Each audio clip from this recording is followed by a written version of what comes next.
You're welcome to Education Update on Independent Television, and I am your regular host, Zachary Gabriel.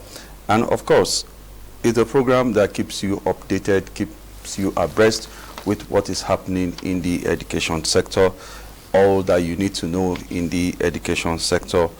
We have it here right on the show, and it is a station that tells you as certainly as it is. And as you know, we are at the threshold of almost another new administration or regime, if you like, and of course policies and programs for education are usually conceived or at the conception stage at this point, with the new administration getting its head, to assume the realm of governance.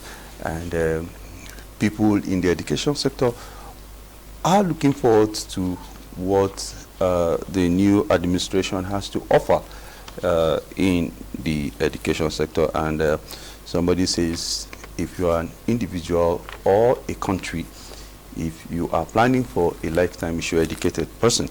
And that is how much important education is. And without wasting your time, I have a guest on this program I'll be introducing, and he wears a lot of cap, but I will try as much as possible to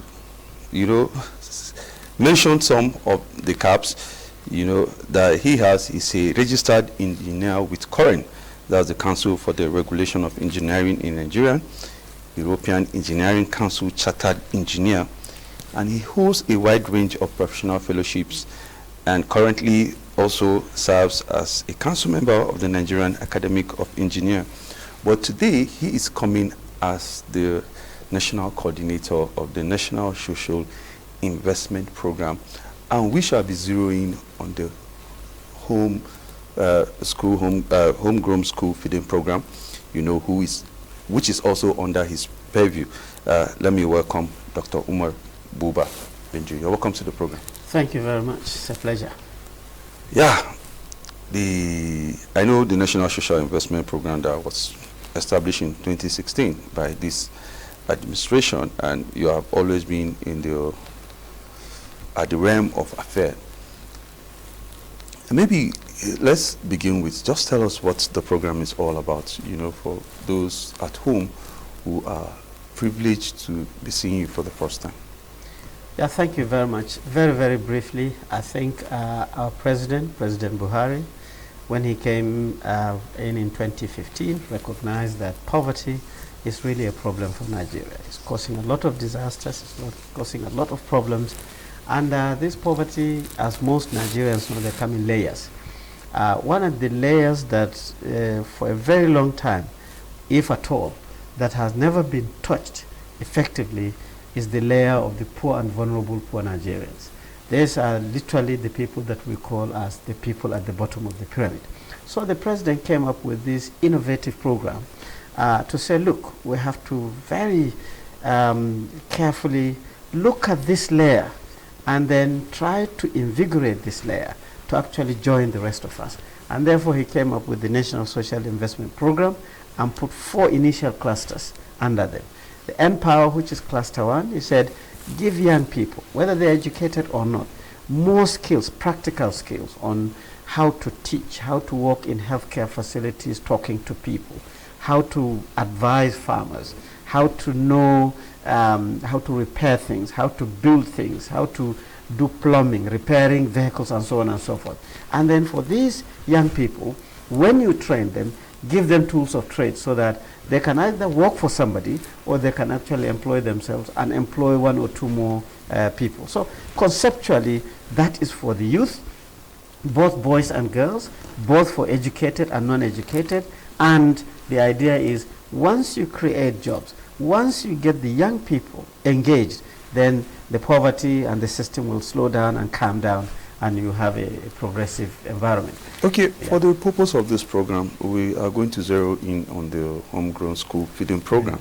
Let's get to know what is actually the objective of that program. Yeah, so the National Homegrown School Feeding Program, like the name suggests, homegrown school feeding program, targets children in public primary schools with 1 quality meal per day in school. And the whole idea is the children of the poor and vulnerable don't go to private schools. They don't go to rich schools. They go to these government schools where there are no windows, where there is only floor, where there is no table. And the president said, for us to be able to reduce the number of children on the street that are not in school, particularly in rural areas, take a meal into the school. It can serve as a magnet to draw more children to come, because food always drags people.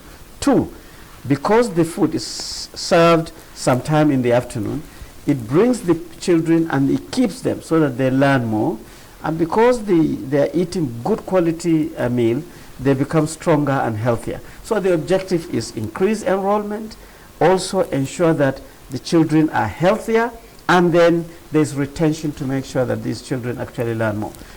But the other tentacles of the school feeding program is that you then utilize the local women in the community around the school to serve as cooks. So gradually you're building entrepreneurship and skills and productivity. And then the other tentacle is that these women should source their rice, their vegetables, their goat head, and so shaki from the local market. So empowering the community to ensure that it becomes functional. So the very, very fantastic, innovative program, and it's working, because as we speak, we're feeding around 10 to 12 million children nationwide. Every state in Nigeria is participating, and we're seeing an increase in the number of children that actually are going to public schools. We're seeing a change in the thinking of local women. They now believe themselves, they are constantly engaged, and we've seen also a bit of boosting the productivity of local farmers within the communities. All right, talking about boosting the productivity, how sustainable is a program like this? Well, you see, every human being knows where it pinches most. Now, if poverty is really, we recognize poverty as the real problem of Nigeria, right? We will do something about it, and that is why the president is investing heavily onto it. But then the sustainability now works on, first of all, it has to work. It has to convince people that it is useful. It must attract partners who are going to support you more. And then the financial component will have to be sourced from different sources on a sustainable manner.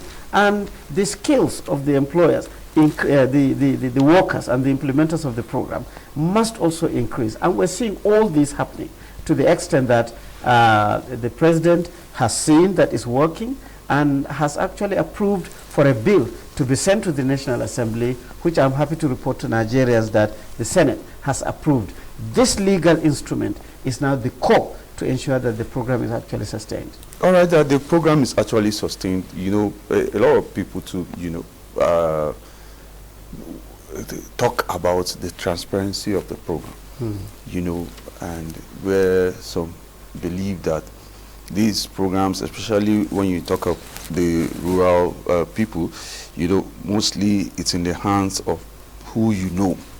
You know, some people don't get the contracts for, say, the distribution of food or giving food to the kids until you know someone, how transparent it is, you know, and at large to the NSIP program, you know, the Empower and all that, you know, how do you make sure that this is transparent and it's seen to be happening?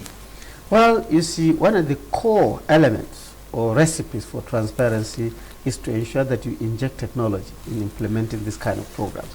These are programs that are digitally implemented.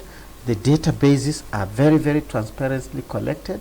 We don't just share forms. Empower, you go to a portal, you yourself, you register there, and the sorting and picking of who participates is done transparently. It's only numbers we see, we don't see names. Dashboards are all over the place. The Honorable Minister does not send anybody to you. She doesn't. She is, you know, bending backwards to ensure that, you know, very energetic young people are working round the clock to ensure that it's implemented. Even the bureaucracy led by the Permanent Secretary and all the directors knows that there's nothing like, here is do this and do that. Everything about the NSIP is digitally. Every single name on Empower is on a database. You know the state, you know the local government. But the most important thing about the transparency too is that all payments we do under the NSIP is actually e-payment. We have influenced the economic or financial inclusivity of even rural community more than any other program that I know. In fact, even the CBN governor, when they are doing their program on the e-finance or whatever, yes, recognize that the NSIP has been a real boost in trying to push local, common, rural Nigerians to have a bank card, to have an account. And once you have account and you are paying directly, I don't think the engagement of middlemen is relevant anymore. And traditionally, it is the engagement of middlemen that will now cost you. People are pinching things here and there and making sure that people don't get. So, to me, the excitement is that number one is that young people are engaged, very, very intellectually prepared young people. Two, the program, from the design of the program, implementation of the program, monitoring and evaluation of the program, impact assessment of program, is all digitally driven. And there is huge institutional memory whereby anybody can check anything anytime. All right, if you're just joining us, viewers, we are talking with Dr. Umar Buba Bindri, the National Coordinator of the National Social Investment Program. And you said something about bending over backwards by the minister. You're working hard to see that, you know, the system is transparent. But you were quoted one time as saying that there's a sabotage. Can you tell us some of the... Well, I can't remember saying sabotage, but you see, the issue is every program of this nature, a social program that you are implementing, you are trying to go to the bottom of the pyramid, something would happen. But maybe a question might have been asked of how effective is your program. So when you look at Empower, you know, you have to work very hard to ensure that people who are already employed are not also serving on that. So that way you use the BVNs and the for public servants who are employed, particularly at the federal level, you use the NIPS and so on and so forth to make sure that the numbers are low. Two, when you come to the school feeding program, you know what you cook, how much you cook, when do you dish out, the quantity and the quality. Unless you are there, you know, some things can go wrong. And we've seen problems here and there. But again, there's some things go wrong, as in the quality of the food reducing, you know, and how much was it when it began, and how much is it now, the cost to feed a child? Well, when it started in 2016, the cost to feed one child was 70 naira. But then the Honorable Minister checked based on contributions from so many quarters, recognized the inflations and so on and so forth, written to Mr. President to request an upward review of the price per meal, and Mr. President graciously approved up to 100 naira per meal, per child, per day.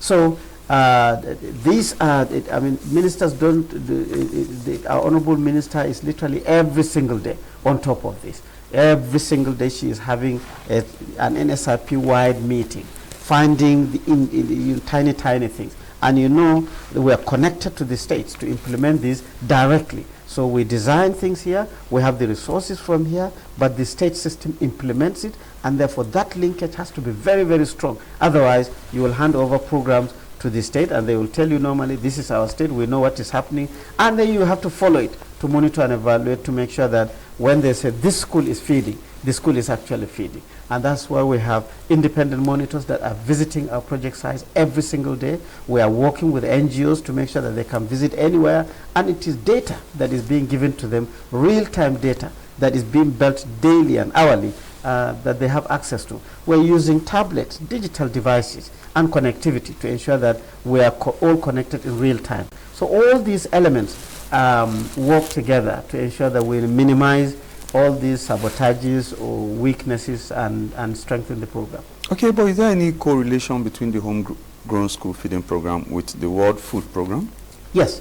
Now, the World Food Program is a UN program. Initially, they're only working in the Northeast because of the insurgency and so on and so forth. But I can tell you, when you see an international development partner coming towards you, wanting to partner and to cooperate, it means they have seen something that is good. you must be doing something right. And the World Food Program, we approached them and they approached us too, and then we're now working very, very solidly together. They've partnered with us technically to ensure that we evolve a whole policy to do with the National Homegrown School Feeding Program. We're training cooks, we're putting tools globally, based on their experience into the Nigerian program to make it stronger. And so their work and our work as far as the National Homegrown School Feeding Program sort of literally is synergized to strengthen it, and we're benefiting a lot from that partnership. Okay, Dr. Buba, are you disappointed that in spite of what you do to see that there's increase in enrollment of school, the UN said that the number of out-of-school children has grown from 15 million to over 20 million?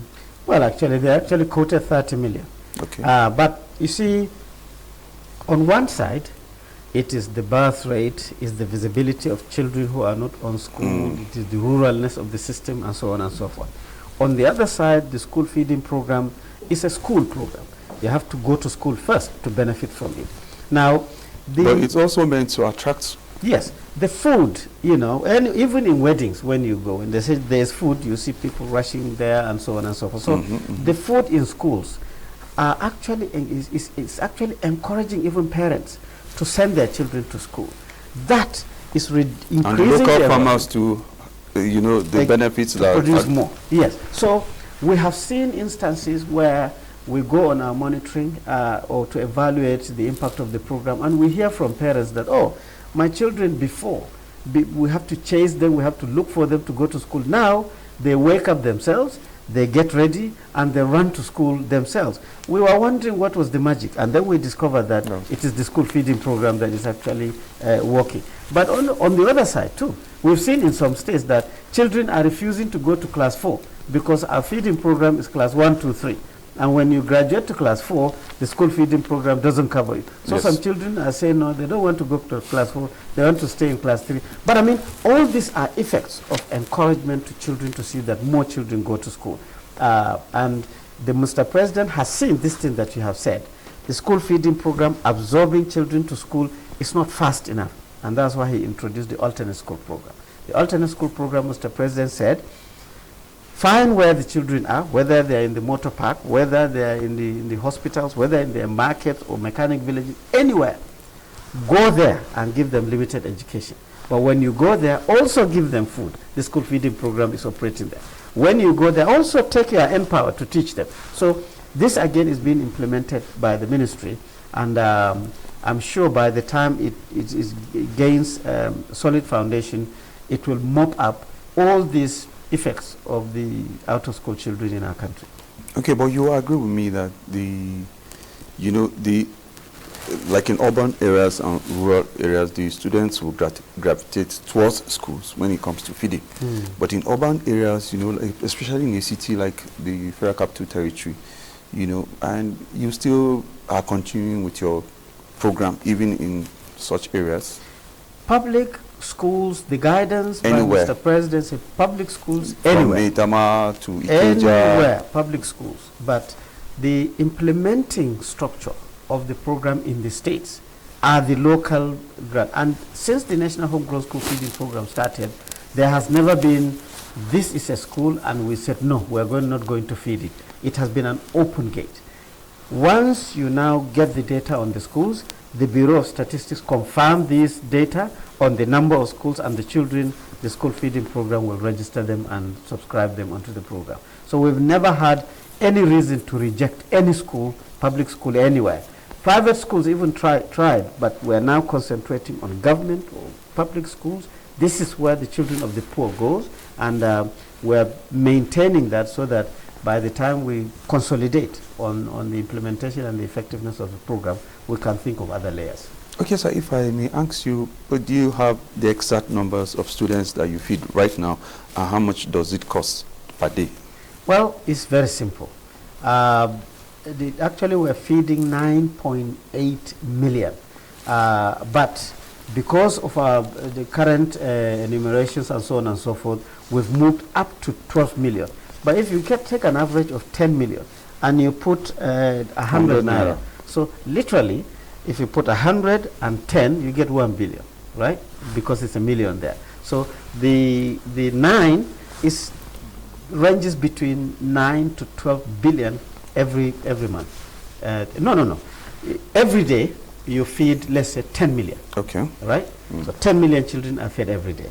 You put 100 naira, you see that is automatically is 1 billion naira every day, you know. And then we feed 5 days in a week. We feed 20 days in a month. So the arithmetic is very simple. So monthly, you're talking about 30 to 40 billion naira being invested into this. But I know there was once somebody asked me, oh, we are investing this much money, what do you get out of it? Well, this is a social program. This is not a profit-making program. You cannot just use the word investment and expect profit out of it. The profit is absorbing these children into school, getting some education onto the children, and then ensuring that a country develops from the bottom upwards in a very, very regular manner. All right, Dr. Umar Bendri is the National Coordinator for National Social Investment Program. And we must thank you sincerely for coming, but I will not leave you without answering this final question. With the passage of this bill, you know, and we are on the heels of another regime, you know, what are we going to see? What is it going to look like? I think with the coming of the bill and the kind of the merits of the program and the impact of the program and the desire of the APC government to ensure that socially the country develops to get out of its trouble of insurgency, of kidnapping, on so many things, I think the new administration will strengthen the NSIP, will invest more in the NSIP, will open the NSIP more to international partnership and local partnership, possibly with President Bola Tinubu and also the Vice President, who are private sector people. They probably will open more windows for private sector to invest more into the social investment, and certainly I'm positive that they will try to strengthen the implementation of the program to make sure that we lessen the effect of poverty among communities. All right, we must thank you sincerely, Dr. Umar Bendri, for coming to the program. It's Education Update. If you're just joining us, maybe you join us again same time next week, where we will bring another interesting topic, or if we have the opportunity, we still bring him on because the issues of social programs are not really exhaustive, you know, and we will continue. It's going to be a discussion that would take some time. So on my end here, I'm your regular guest, Gabriel Zakari. I'm your host, Gabriel Zakari.